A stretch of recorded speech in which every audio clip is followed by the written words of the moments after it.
नोएडा के खिलाफ एक बड़ी साजिश, बदनाम करने की कोशिश। ये सवाल क्यों कहे जा रहे हैं, ये सवाल क्यों उठ रहे हैं, उसके पीछे की वजह बताता हूं कि सरकार की तरफ से इन्वेस्टिगेशन में क्या क्या कहा गया। हाल ही के दिनों में सीएम योगी का फोकस ग्रेटर नोएडा पर रहा है और ये कहा जा रहा है कि करीब उसकी वजह है यहां निवेशकों का बढ़ता भरोसा। ग्रेटर नोएडा में जेवर एयरपोर्ट का बन चुका है, इसमें करीब 11,200 करोड़ रुपए का आधिकारिक आंकड़ा सरकार ने दिया। इसके आसपास के इलाकों में निवेश हो रहे हैं। जेवर एयरपोर्ट के पास इंटरनेशनल ग्रुप हाउसिंग प्रोजेक्ट भी बन रहे हैं, करीब 3,500 करोड़ का निवेश वहां बताया। ग्रेटर नोएडा में hyper scale data centre park के लिए करीब 2,500 करोड़ का निवेश हुआ। गौतम बुद्ध नगर में निवेश प्रस्ताव में 470% की बढ़ोतरी हुई है। सबसे खास है आईटी और रियल एस्टेट सेक्टर में सबसे ज्यादा निवेश और 350 से ज्यादा कंपनियों का निवेश का प्लान है गौतम बुद्ध नगर के अंदर। ये कहा जा रहा है कि शायद यही बात कुछ लोगों को खटक रही है।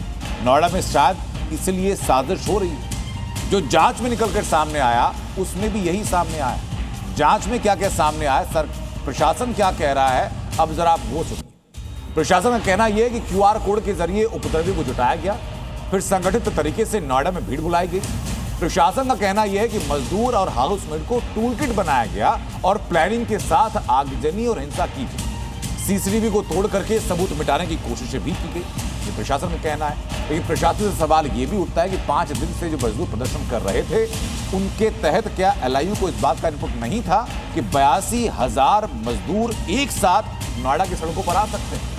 नोएडा यूपी नहीं बल्कि देश का सबसे तेजी से उभरता इन्वेस्टमेंट हब, जहां एक तरफ सीएम योगी दुनिया भर के निवेशकों को बुला रहे हैं, शानदार इंफ्रास्ट्रक्चर और बेहतर कानून व्यवस्था का भरोसा दे रहे हैं। अगर सुरक्षा नहीं होती तो हमारा इंफ्रास्ट्रक्चर इतना मजबूत नहीं होता। लेकिन योगी के उसी नोएडा को बदनाम करने की एक टूलकिट रची गई, जिसके सबूत ये तस्वीरें।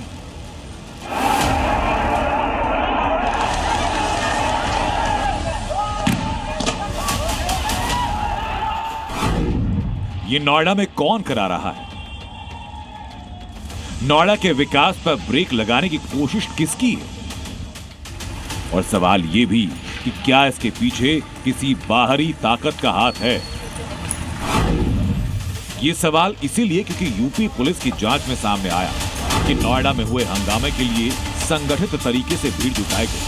क्यूआर कोड के जरिए व्हाट्सएप ग्रुप में सैकड़ों लोगों को जोड़ा गया। व्हाट्सएप पर अफवाह फैलाई गई, मौत की झूठी खबर फैलाई गई और हमले की खबरें वायरल की गई।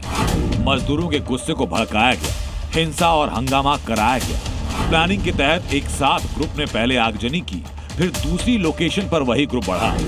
सीसीटीवी को निशाना बनाकर डिजिटल सबूत मिटाने की कोशिश की गई।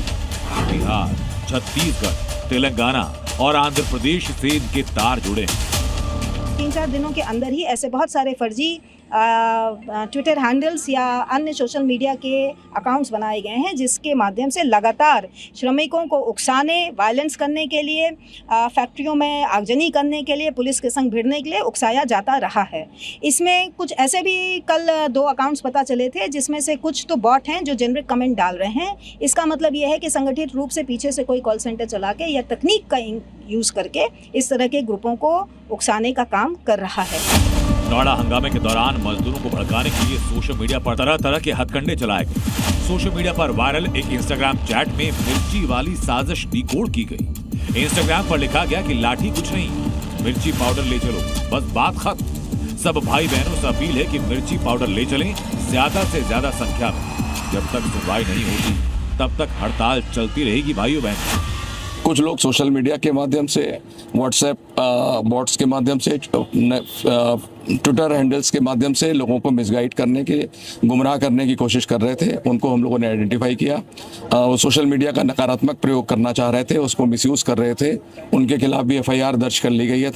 इन सबूतों के सामने आने के बाद उत्तर प्रदेश के श्रम मंत्री अनिल राजभर ने बड़ा सवाल उठाया कि नोएडा हंगामे के तार कहीं पाकिस्तान से भी जुड़े हो सकते हैं। 4 आतंकवादियों का गिरफ्तार होना, 2 मेरठ और 2 नोएडा, और जो प्रथम चरण की जांच हमारी एजेंसियों ने किया है, इन आतंकवादियों का कनेक्शन पाकिस्तान से, जो पाकिस्तान में हैंडलर बैठे हुए हैं, उनके बताए गए रास्ते पर, उनके मार्गदर्शन में ये काम कर रहे हैं। अभी जांच आगे बढ़ेगी तो आप देखिएगा कोई भी बड़ा खुलासा हो सकता है। इस नापाक साजिश के शक की वजह है क्योंकि पाकिस्तान पहले भी सोशल मीडिया के जरिए हिंदुस्तान में माहौल खराब करने की साजिश कर चुका है। नोएडा हंगामे में पाकिस्तान का हाथ है या नहीं, ये जांच के बाद सामने आएगा। फिलहाल यूपी पुलिस उन उपद्रवियों की तलाश कर रही है जिन्होंने नोएडा में हिंसा भड़काने की साजिश रची और प्रदर्शन में शामिल मजदूरों को ऐसे लोगों से बचने की सलाह दी। कोई व्यक्ति, 4 व्यक्ति इकट्ठे नहीं होंगे। 144 लागू है। कानून का सहयोग करिए, कानून का पालन करिए। जिसको अपने घर जाना है घर जाए, जिसको अपने काम से जाना है काम से जाए। नोएडा से राजू राज के साथ ब्यूरो रिपोर्ट।